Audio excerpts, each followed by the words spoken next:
Anda kembali di Apa Kabar Indonesia Siang, pemirsa. Belakangan kualitas udara di DKI Jakarta tidak dalam kondisi baik alias buruk. Kondisi udara di ibu kota ini juga menempatkan Jakarta sebagai salah satu kota dengan kualitas udara terburuk di Indonesia.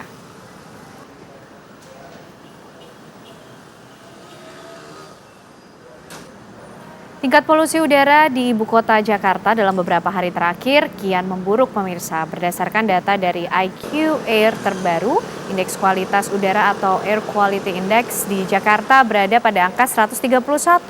Angka tersebut menunjukkan bahwa kualitas udara di Jakarta tidak sehat bagi kelompok sensitif.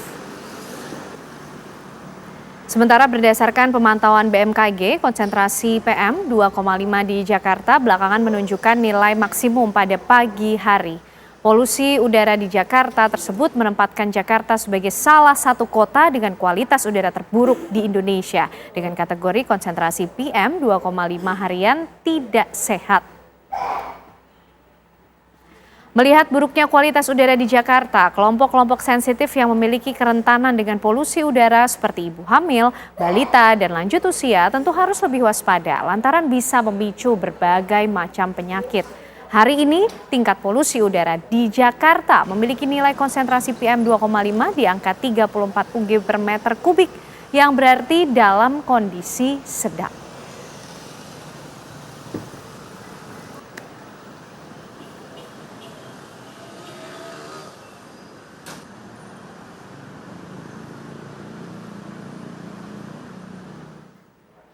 Ya, dan untuk mengetahui perkembangan informasi tentang kualitas udara buruk di Jakarta, kami telah terhubung pemirsa dengan Bapak Ardasena Sopaheluakan, Kepala Pusat Layanan Informasi Iklim Terapan BMKG.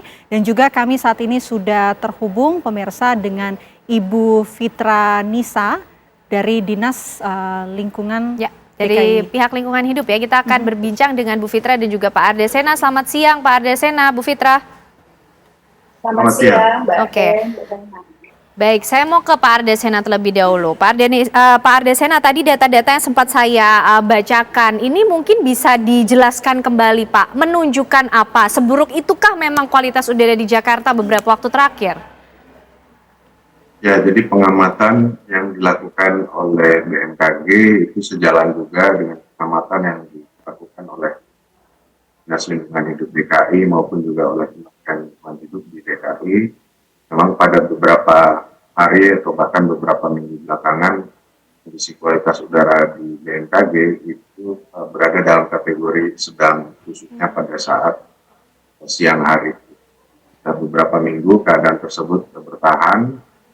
Hal tersebut itu dikarenakan yang pertama memang sumber polutan itu banyak di sekitar wilayah DKI.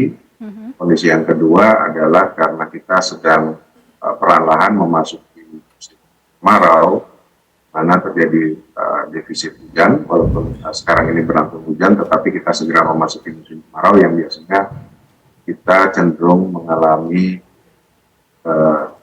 nilai dari indeks kualitas udaranya tidak sebaik pada saat musim hujan.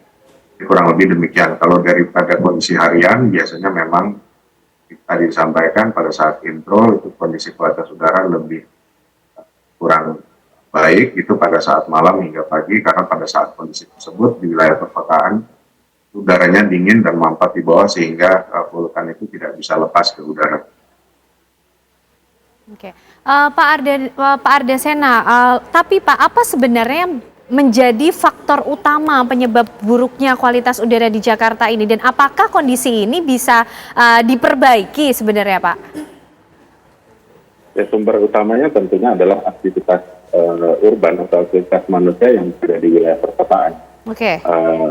Mobil dan kendaraan pribadi yang kita naiki semua bersama-sama tentunya juga berkontribusi terhadap kurang baiknya kondisi kualitas udara yang ada di Jakarta. Kontribusi pertama, kontribusi keduanya adalah aktivitas industri yang juga ada di sekitar Jakarta dan juga aktivitas dari pembangkit energi yang juga ada di sekitar Jakarta. Jadi keadaan tersebut yang sebenarnya menunjang kehidupan kita dengan demand yang cukup tinggi di wilayah perkotaan yang kembali lagi kepada kita dalam bentuk kondisi kualitas udara yang kurang baik. Oke. Sekarang saya mau ke Ibu Fitra dari Dinas Lingkungan Hidup DKI Jakarta. Ibu Fitra, ini tadi sudah dijelaskan oleh Pak Arda Sena mengenai kualitas udara di DKI Jakarta yang buruk. Nah, dampaknya terhadap lingkungan ini seperti apa, Bu? Iya, jadi tadi sudah disampaikan oleh Pak Arda Sena, gitu ya, kondisi kualitas udara yang memang cenderung memburuk, terutama untuk dalam memasuki musim kemarau seperti ini. Jadi kalau kita lihat mulai dari bulan Mei hingga Agustus itu agak meningkat, kemudian dia akan menurun lagi konsentrasinya pada saat memasuki musim penghujan di bulan September sampai dengan Desember. Nah, ini memang kalau Pemprov DKI Jakarta melakukan pengukuran setiap saatnya melalui 5 SPKU yang dimiliki oleh Pemprov DKI Jakarta dan tersebar di 5 wilayah, plus 3 lagi SPKU secara mobile. Kemudian ini ditambah juga oleh stasiun yang dimiliki oleh BMKG, kemudian KLHK dan juga US Embassy. Nah, sebenarnya ini juga berdampak begitu ya, terutama kepada lingkungan dan kesehatan manusia. Kepada lingkungan ini kita tahu gitu ya, kondisi kualitas udara yang memburuk ini sangat mempengaruhi begitu ya, mempengaruhi kualitas kehidupan manusia dan juga termasuk kepada faktor alam lainnya. Kemudian untuk yang kesehatan ini memang ada indikasi potensi penyakit yang muncul begitu ya akibat kondisi kualitas udara yang buruk, terutama tadi pada usia-usia yang rentan ya, usia yang rentan ya, khususnya pada usia-usia lansia dan juga balita dan balita seperti itu. Walaupun ini baru indikasi, tapi ini seharusnya kondisi yang perlu juga diantisipasi oleh kita semua ya, terutama oleh masyarakat. Oke. Kalau dari Ibu Fitra melihatnya antisipasi apa yang harus dilakukan ya? Karena kalau kita lihat aktivitas masyarakat Indonesia di luar sana juga masih cukup padat, masih cukup banyak. Antisipasi apa yang bisa Anda berikan? Ya, dengan kondisi kualitas udara yang seperti ini, memang sebaiknya begitu ya, sebaiknya masyarakat itu mengurangi aktivitas di luar ruangan atau berhubungan langsung dengan cuaca yang cukup terik dan juga kondisi kualitas udara yang cukup tercemar seperti ini. Kemudian juga diharapkan gitu ya, walaupun kondisi pandemi COVID sudah mulai berkurang, tapi saya kira penggunaan masker ini masih menjadi perhatian kita semua atau masih dipertimbangkan.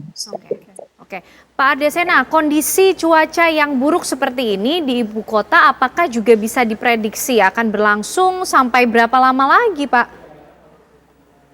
Maksudnya kondisi kualitas udaranya, Mbak? Ya, bisa diprediksi tidak sih, Pak?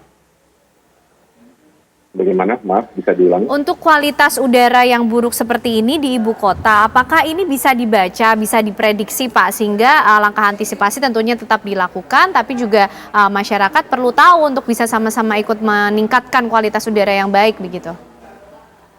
Betul, jadi prediksi selain monitoring yang dilakukan bersama antara 3 instansi yang tadi disampaikan juga oleh Bu Fitra, BMKG juga memiliki layanan prediksi dari informasi kualitas udara. Masyarakat bisa melihat beberapa hari ke depan prediksi kualitas udaranya seperti apa, sehingga langkah antisipasi pada level individu bisa melakukan adaptasi seperti apa itu bisa dilakukan oleh masyarakat.